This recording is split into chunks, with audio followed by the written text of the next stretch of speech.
Hello everyone! So before I start this video, I want to raise some awareness about something that happened to my good friend Thumin, who is another art content creator that I think does amazing work. She's such a talented artist and also does a lot of social commentary as well.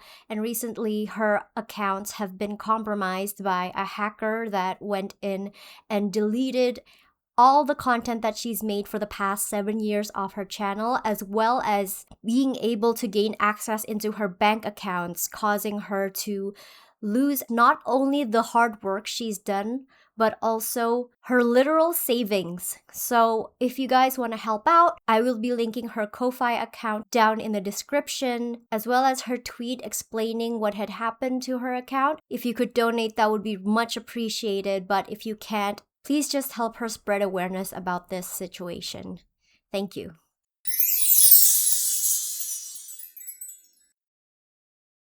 So, a while ago, I made this video in which I posed the question, how much of a character can you change before it becomes completely unrecognizable as the character it was supposed to be?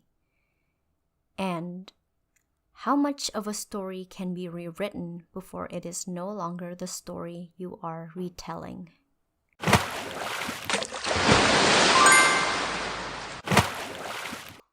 Hello everyone, this is Callimara here, and no, it's not calamari. So, Christopher Nolan's Odyssey just came out in theaters, and after seeing some of the online discourse that has taken place around the movie, I thought it would be an apt opportunity to revive this discussion of whether fidelity to the original source material really matters in a myth retelling with fresher material and the feedback I received on my previous video regarding my postulations and pondering.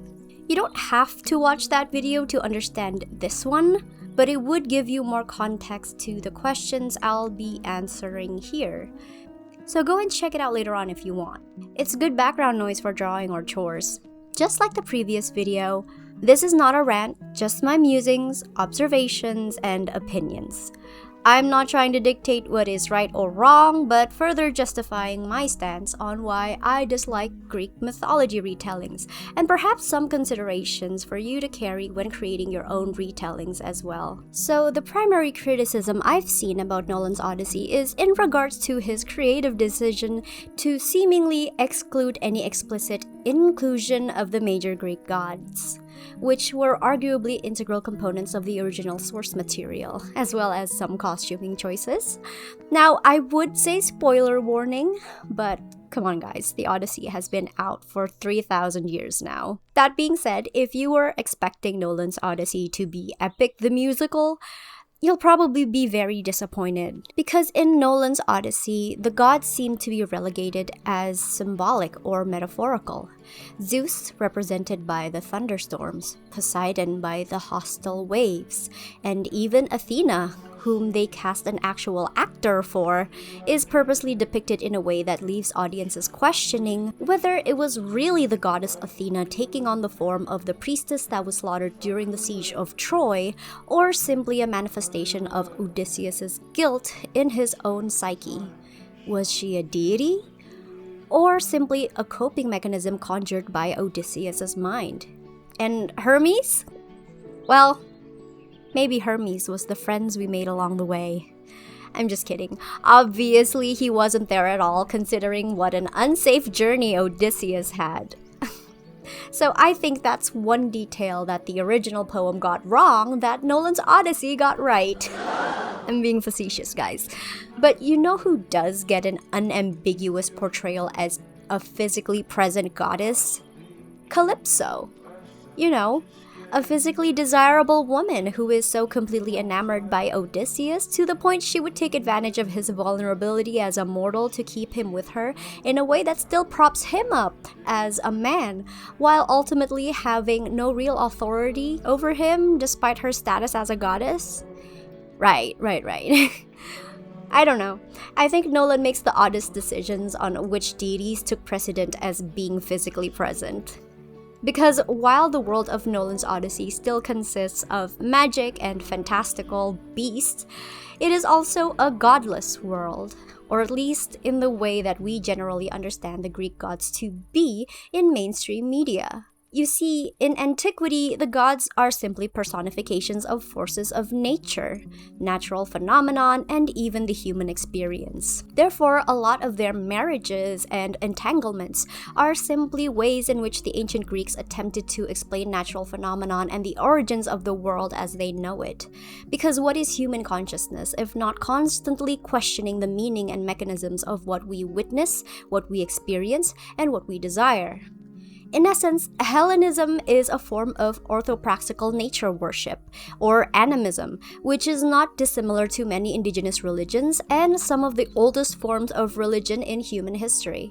So, in a way, Nolan's Odyssey is more historically accurate, not in the sense of their involvement in Odysseus' journey, but in the sense of how people might have experienced the gods back then outside of the myths. Elusive, enigmatic, beyond mortal comprehension and reach. And in that sense, I can appreciate Nolan's creative decision. But then again, I have also seen some people bring up how this version of the Odyssey seems more like a Christian take on a Hellenist story. Christopher Nolan's interpretation of the Odyssey feels very Christian to me. And listen, you can tell me if you think I'm wrong, but it feels like a very Christian retelling of the Odyssey. Like the harping of treat others the way you want to be treated being one of Zeus's great laws, the fact that they do not show the gods directly interacting, except for Athena, but even then, that could be interpreted as, oh, she's just a figment of Odie's imagination. Because within Abrahamic belief, God is a force of nature. God is perhaps a voice. God is finding something you needed all along. God is not a physical form that tangibly interacts with humanity. I'm not getting into Jesus right now. I'm not getting into him. But within the Hellenistic faith, within the myths, the gods are tangible. The gods are tactile. The gods sleep with mortals. The gods have weaving contests with mortals. Also, the way Nolan portrays war is insanely modern. Like in the Odyssey, Odysseus is being punished because he blinded Poseidon's kid. What Odysseus and friends did in Troy, not the reason. Not the reason that he is on this Odyssey. And it's so weird that these modern sensibilities on war and these very Christian ideals upon like war and guilt and repentance are being portrayed as historical accuracy. I don't know, am I the only one that felt like this? Like this, it feels very Christian. One of the major quotes in the movie was essentially, "Do unto others what you would have others do unto you," which is a very biblical quote that definitely does not apply to Hellenism or Greek myth. Repenting for one's sins is also a major part of Odysseus' character arc as he grapples with the guilt of leading a genocide, turning Odysseus' greatest achievement into his greatest regret and shame at the same time, and thus making his journey one of repentance for his wrongdoing, completely erasing his pride and hubris throughout and making him out to be a flawed yet virtuous man, when sin is not even a concept in Hellenism. So nor would repentance lead to one's salvation. Essentially, if you piss off a Greek god, unless you find some way to win their favor again, you're destined for Tartarus no matter how good a person you or your intentions were. And unlike the Christian Abrahamic God, winning their favor does not mean being cleansed of your sins, changing your ways, and being a better person, because again, sin is not a concept in Hellenism, and the Greek gods have never even been perceived as omnibenevolent or even paragons of virtue. Sometimes they themselves serve as cautionary tales for mankind to not repeat the same mistakes. And for a lot of people, that is why they are worshipped in the first place. Sure, some people might find more comfort in following the omnibenevolent Abrahamic God that is without fault, without flaw, all-knowing and only interested in your best intentions, because how could you go wrong with that? But for some people, they might find it easier to connect to and follow gods who are flawed and complicated because they are closer in nature to humanity, because they experience the same follies and failings we do, and therefore following them might feel more natural or intuitive to our own nature, as is often the case with most polytheistic or indigenous religions. I think both are equally cool, but that's where I will leave it because this isn't a theistic discussion. What is relevant to this discussion, however, is that winning a Greek god's favor is not always through a noble or morally good act. Sometimes it may or may not simply be a way for them to fuck with you further until they've satisfied their grudge. In the Odyssey specifically, Zeus originally commanded Odysseus to kill Hector's baby as both a strategic move to ensure no child of Troy will come seek vengeance upon him, but also as the required condition for Odysseus to win Zeus's favor in the war, therefore ensuring their victory. But Nolan's Odysseus didn't even do that. Christopher Nolan keeps writing epic cautionary tales about powerful, complicated, deeply problematic men. But the problem is that he always falls in love with them. Bruce Wayne creates a symbol in Batman that helps escalate the violence that destroys Gotham. Oppenheimer creates the bomb and watches the bad actors in government turn his decision into mass death. And Odysseus creates the Trojan horse that helps destroy an entire society as he slowly realizes that he and his army have now become the barbarians that they thought they were fighting. These are all subversive cautionary tales about supposed great men, but Nolan's interrogation of these men gets so messy because he writes their guilt to become another part of their romanticized greatness. These great men are not only brilliant enough to change history, they're also uniquely tortured for what they've done to others, and their remorse for what they've done becomes a part of their myth. These men often do terrible things and they get to suffer beautifully in IMAX, and Nolan's stories center their pain instead of the people whose lives became collateral damage. And the Odyssey might be the clearest example yet of that non-committal writing style. Odysseus realizes that his greatest achievement is also his greatest regret, but Nolan still gives him this awesome John Wick-esque final moment and massacre to end the movie, and that writing choice helps Odysseus preserve his family, preserve his power, and saves him in the audience's eyes as this redemptive, complicated, great man. Nolan writes Odysseus to personally decide what his own accountability should look like for his actions, which in most of Nolan's movies usually looks like leading men riding off into the sunset, feeling sort of bad what they did with an Anne Hathaway figure by their side. I'm sure they will live a really tough life. Nolan is just incredible, and I would even say manipulative at that sleight of hand, where he shows us, the audience, the cost of being this great man, where he semi-critiques these men and their hubris, but he is much less willing to imagine a world that stops centering them. The Prestige might actually be the rare screenplay where Nolan actually seems self-aware of the men he's writing and is sort of embarrassed by them, as both Bale and Jackman are playing characters who are essentially stunted men obsessed with magic tricks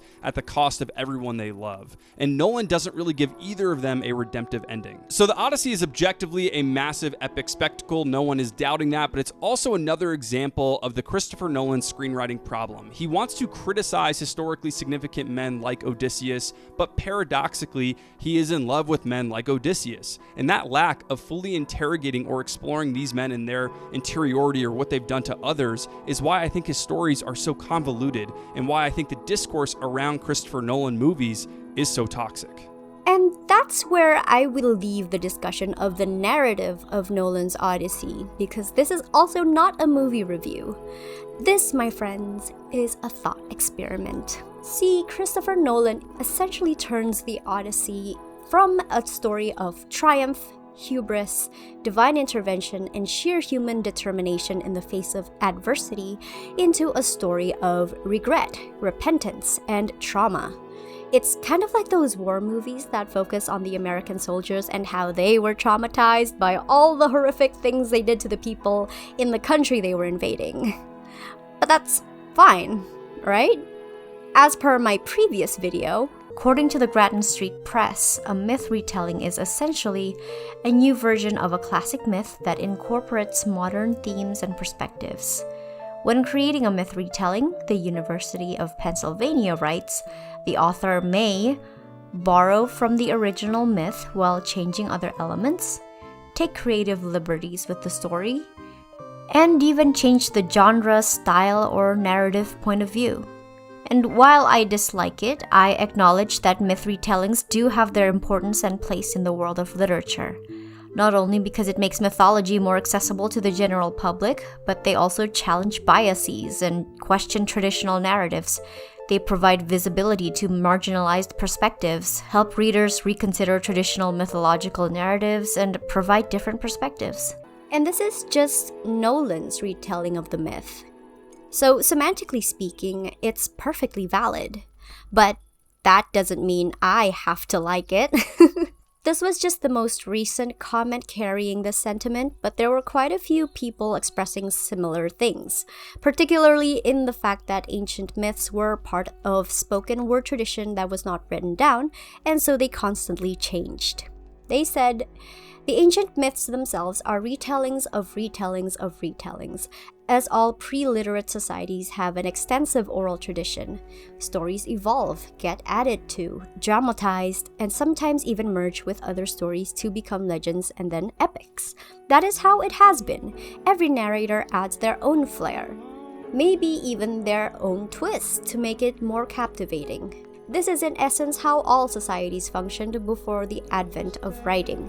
In fact, it also seems to be how religions, and especially polytheistic pantheons, worked and flourished, with gods being added to, removed, changed, and merged as cultures evolved. Arguably, the idea of authorship and being the owner of a tale/story is a very recent advent, arising with scriptures at the center of religion as well, becoming widespread after the advent of writing. Most Bronze Age tales and even medieval folk tales were part of a rich oral tradition, changing from person to person and narrator to narrator, and many a times with completely contradicting accounts of characters and events in the same stories, depending on who was telling it. The people reinterpreting and retelling these tales seem to me to be fitting right in, and even actively participating in the culture the stories belong to, and seem to be beckoning us to."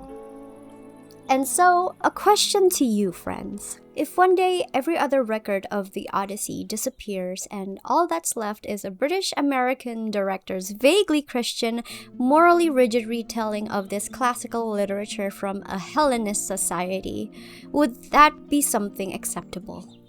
Is that simply how it goes with every culture, every story ever told, and it's something we simply have to accept, a la survival of the fittest? You know, like the Crusades? I suppose, technically speaking, there's nothing stopping anyone from making any kind of retelling, and as I've discussed in my previous video, Greek myth is in a bit of a gray area because while it is a myth tied to both Greek culture and its ancient religion, it is also considered public domain due to how far it has spread outside of Greece and ingrained itself into the cultures of many others, carved into buildings and infrastructure in countries located hundreds of kilometers away, with vastly different cultures and their own beliefs, yet somehow becoming inextricably entwined with it all the same. In a sense, making it open for anyone to interact with in a way, for instance, Indonesian mythology is not. It is classical art, the foundation that all artists must learn from. It belongs to everyone, and so anyone is free to make it their own. Such is the drawback of opening your culture for the world to interact and live in it. It is to be known throughout the world, but to be known by the world is to belong to it. One can only hope it retains its roots as having been your people's. But I will say, one thing that I had to keep reiterating in the comments of that video, and something I feel I need to reiterate again, is that I don't have any issues with changing the myths as time goes on when it's the people within the culture that the myths were written in and told by changing them, especially at the time it was developing. My issue is people in modern times from outside the culture and context of it changing the myths, because I think they lack the nuance and cultural ties to do that. Similar to my example of J.K. Rowling using Indonesian myth for her story in Fantastic Beasts and changing it despite not being Indonesian herself. Nolan doesn't exactly have any ties to Greek culture or history either. I think what shocked me the most about some of the comments I received in my previous video was that quite a few people were justifying their stance with the argument that ancient Greece and modern Greece are not the same, the culture has gone extinct, and there are no ancient Greek people left, which, yes, that is how time works. And in fact, it would be terrifying if ancient Greek people were still alive today because they'd be thousands of years old. Maybe they'd just be the Greek gods themselves. But in any case, I don't understand how this justifies anything because modern Greek people exist. And even if every single ancient Greek person had been completely wiped out by the Romans, which is statistically impossible given how similar attempts were carried out in more recent times to the Native Americans, Australian Aboriginals, and Palestinians today, yet they still persist and continue to live on despite the best efforts of their oppressors. And even if genetically modern Greeks won't match their ancient ancestors 100%, I'm pretty sure they would still have a stronger connection to Greek history, land, language, culture, and literature of their ancient ancestors, whether they're directly genetically related or not, than some lady from Boston, Massachusetts, or, say, a British American director currently living in the Hollywood Hills who was born in London and spent extended periods of his life moving between there and Chicago. But hey, what do I know? We don't need to swoop in and try to save their culture from extinction when they are perfectly capable of preserving their own culture. Hot take. Maybe we shouldn't be centering ourselves in something that isn't about us, but instead uplift the works of the people it is about. Like, for example, The Odyssey, a modern sequel by Nikos Kazantzakis, The Names of Women by Natalia Theodoridou, and Kairos' Flock by Avram Margariti. I highly recommend them. In my opinion, myths are very much a product of the culture they originated from and are therefore inextricably entwined. Even if they are fictional, it's not just a story. It's not just a cautionary tale you tell your kids to get them to behave. Myths explain how customs, natural phenomena, and landscapes in that region came to be. It is the context for our culture, the why we do things the way we do, and the reason we believe what we believe. And in a way, it's similar to a family heirloom. Something cherished that is passed down from generation to generation within that circle of people. So, would it be right for someone from completely outside that family to come and take it? Not even to continue the legacy in their family, but as a prize or novelty, without really knowing or caring about the significance behind it. Just to have it. Put a pin in that. Whether we like it or not, adaptations will always be compared to the original, but the part that I take issue with is that myth retellings often displace people who the myths belong to. Like, for instance, the majority of Percy Jackson and the Olympians fans being American who talk down to actual Greek people that take issue with the work. Just because something is important or good in your eyes doesn't mean it can't be bad in another person's. I can agree that it won't stop people from making retellings and doing it worse, but as someone who is on the side that gets their culture taken and gentrified, see Bali, that's also the main reason why I don't like such media. It decenters the culture and population that the story is supposed to be about. One would argue ancient Egyptian myths and religion are also in a similar position, where they are often retold or reincorporated by non-Egyptians into modern media, just for the aesthetics, with the excuse that modern Egyptians no longer practice or uphold it, essentially making it out to be a dead religion no one wants. Like there are absolutely zero Egyptian scholars and archaeologists who dedicate their entire lives to the study and preservation of their ancient civilization, so I guess I can just step in and take it if I wanted to. You know, finders keepers style. Kind of like the British Museum. Essentially, it's just about respect.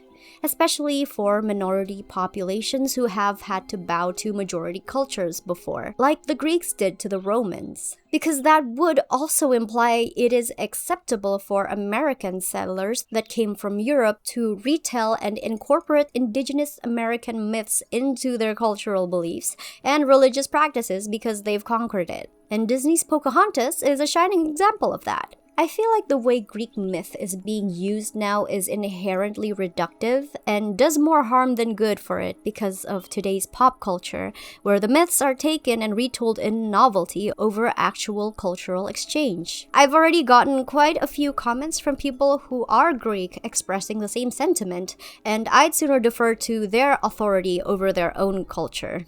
Like this person here. As a Greek, I will say this. People really need to stop treating Greek mythology like it's just another fandom where every character needs to be either a hero or a villain. It's not Marvel, it's not a hot takes thread.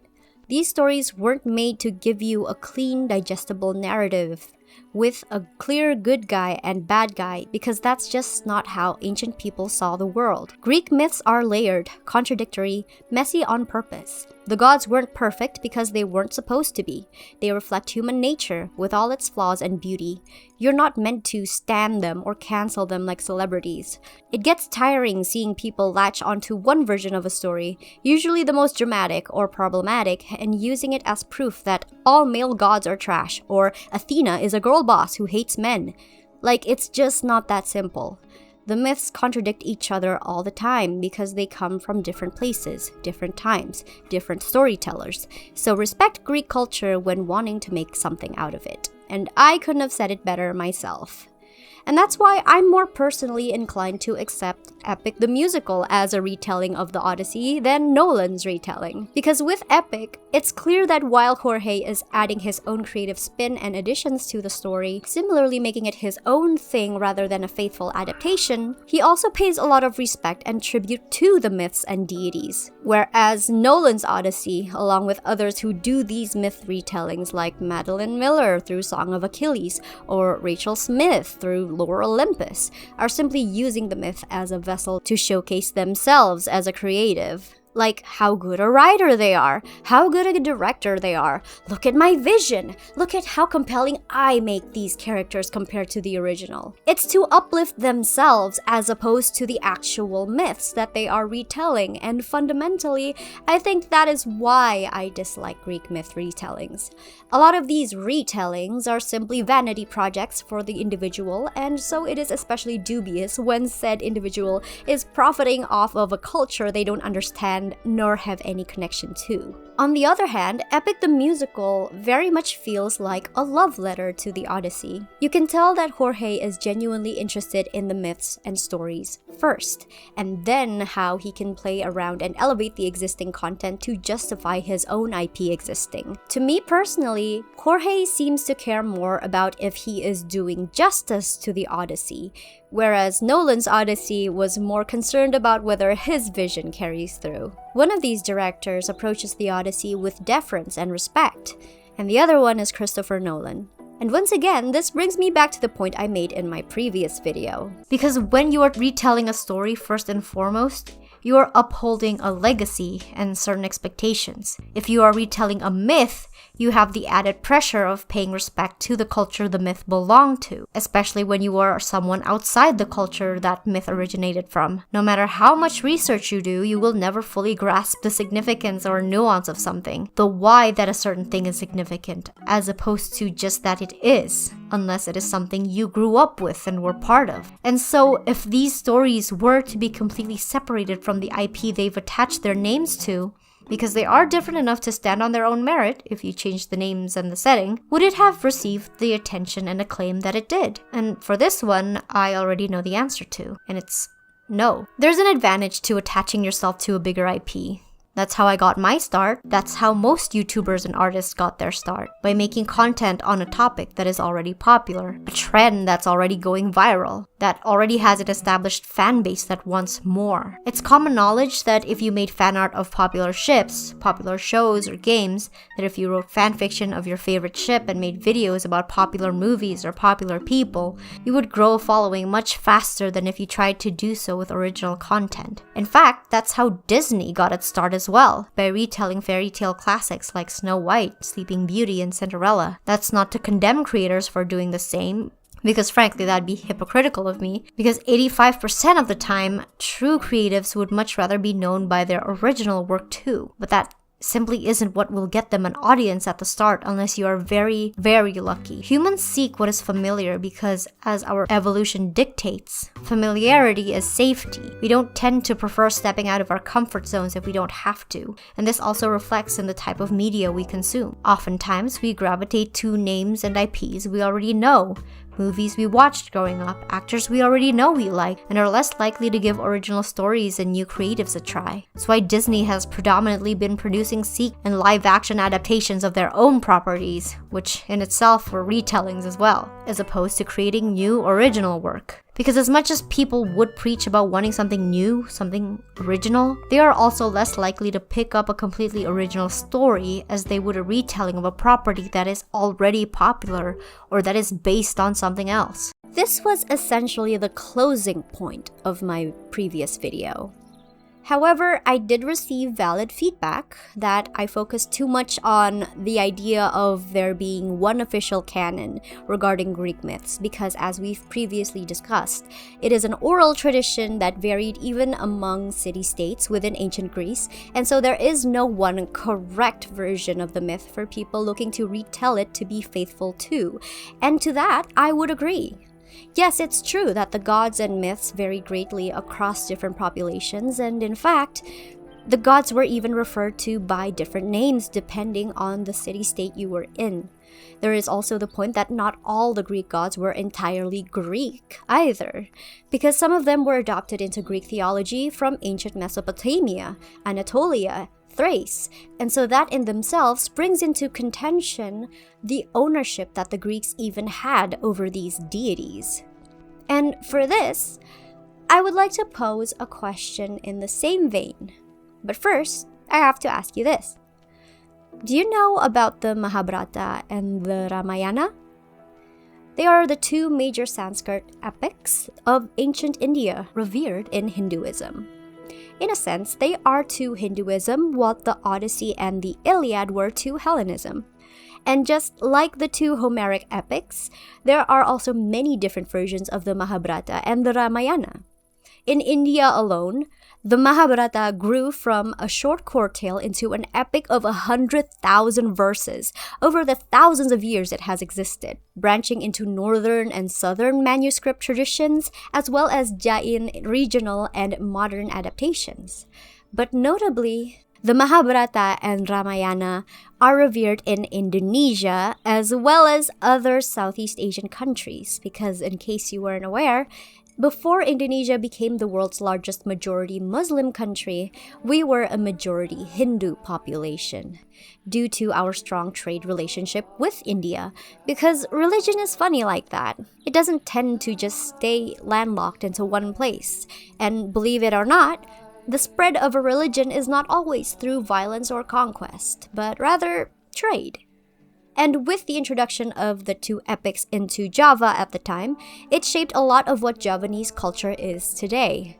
From our traditional way of dressing, our architecture, to even our art forms, particularly our shadow puppetry or wayang, which often retold snippets of the Mahabharata, and also our Ramayana ballet, which is performed at Prambanan Temple, our oldest and largest surviving Hindu temple from ancient times. In fact, we even introduced localized characters and philosophical twists. Yes, we even made original characters for this ancient fanfiction. However, while we worshipped the Hindu gods and followed Hindu scripture, even having adapted and shaped it into our entire culture until it has become notably distinct from its source material, does it make our religious beliefs and culture any less ours just because it originated from India? I personally don't think so. I had to switch hands because it was getting tired. And so similarly to the Greek gods as well, I believe that while some deities such as Apollo, Aphrodite, and Hecate hadn't originally been native to Greek theology, doesn't mean that they belong any less to the Greeks when they've already been completely inducted into ancient Greek religious beliefs and culture for thousands of years. In my opinion, they are therefore as much their gods as they were the gods of Mesopotamia, Anatolia, and Thrace, especially when they have become so distinct from who they were in those other regions. And so I find it justifiable if Greeks would feel a sense of ownership over these deities, just as a Javanese person might feel protective over the Kakawin Ramayana, which is an old Javanese adaptation from Indonesia dating back to the 9th to the 10th century because it is deeply embedded in local culture.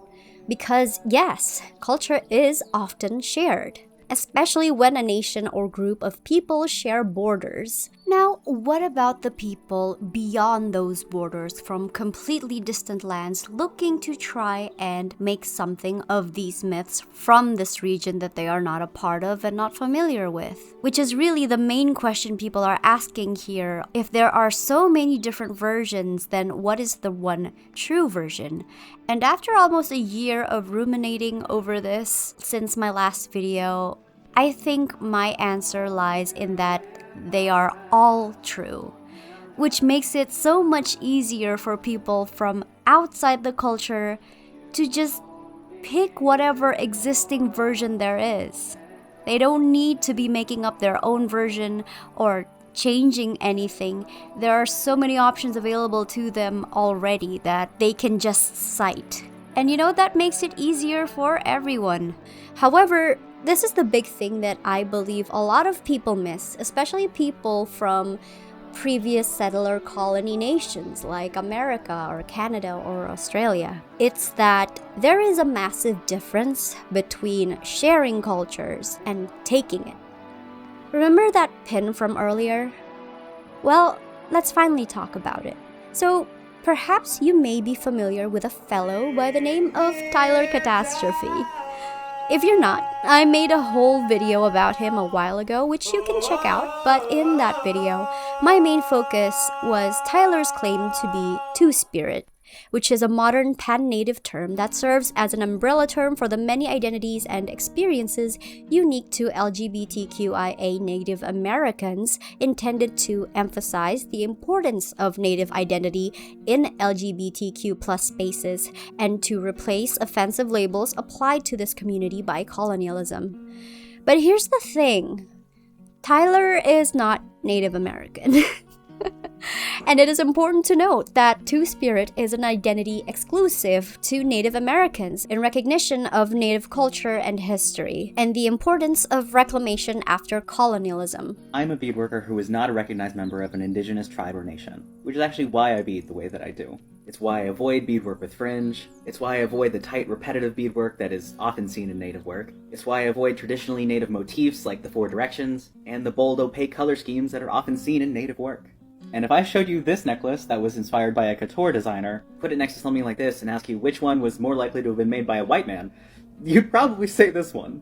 I have a lot of friends who are indigenous beadworkers because we run in the same circles, and I do very much hope that if I ever cross that line that they would tell me so that I could correct the behavior. In fact, by his own words, his ancestry originates entirely from Europe.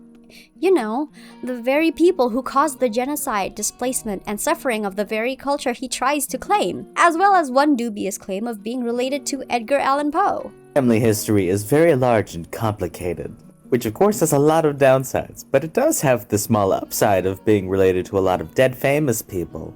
Edgar Allan Poe, Robert the Bruce of Scotland, and apparently my uncle is currently mapping another family line. So now I know that I'm also 27 generations descended from King Edward I of England and Queen Margaret of France, apparently.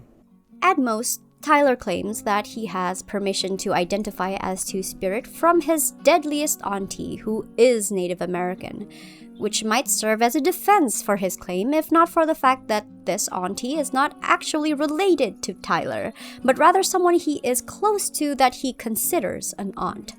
And I also just want to say that while Tyler would later go on to try and gaslight his audience that he only mistakenly called himself Two-Spirit once and then never again, despite posting a video doubling down on his Two-Spirit identity that he later deleted, he still identifies as Two-Spirit now, just that he wouldn't do so publicly anymore. In that video, I likened Tyler's behavior to Jake Sully from James Cameron's Avatar. If Jake never went to live with or learn the ways of the Omantikaya people and never actually tamed Toruk, but went back to Earth calling himself Toruk Makto. That is what I would call taking someone's culture. Because sharing culture requires the consent of the people sharing their culture with you. It is the people from that culture reaching out and inviting you into their world and way of life. It's learning from them the significance of what they are sharing with you, so you know to treat it with the respect and reverence it needs. Meanwhile, taking it is when someone from outside the culture reaches in and grabs whatever suits their fancy right from the hands of the people it belongs to, without knowing or caring about its significance to the people they just took it from. You know, like the British Museum. It's unearned and it views other people's culture as a novelty or a gimmick, like a shiny medal instead of a sacred relic. Because how would you know? How would you ever grasp the full context from just a simple Google search or published articles when there are certain things that are not written down but are simply known or written in a language you don't speak? Now, is everyone trying to do a Greek myth retelling required to at least find someone who is Greek, who has enough knowledge about their own culture, who could possibly tell them about these implicit details and knowledge? Well, that depends. For some teenager out there looking to write a fanfiction about Apollo X hyacinths to post freely on AO3 or make a comic of? Probably not. For an author or creative looking to publish their work and make money off it? Yes. For an internationally renowned award-winning director like Christopher Nolan, with every resource he has at his disposal? I expected him to have spent at least a couple years in Greece learning about ancient Greek history, or at least just hire a team who already knows it to consult with his writing, costume design, and narrative, instead of letting his big fat ego overpower everything. But they don't. They rarely do. And that, for the most part, is why I still don't like Greek myth retellings. But for now, that's all for me. If you made it this far, thanks for hanging out in my channel for a while. I hope your skin didn't get too pruny. Big shout out to my lovely sea bunnies on Patreon. If you want to become a sea bunny and get extra perks like early access and a free commission from me, join my Patreon. If you want to see more from me, then please follow me on all my social media. If you want to submit fan art or chat with me, join my Discord server. And if you want more of my stories, check out my Wild Word series here on YouTube because that will make me really happy. All the links are in my description, and I will see you all in the next video. Goodbye!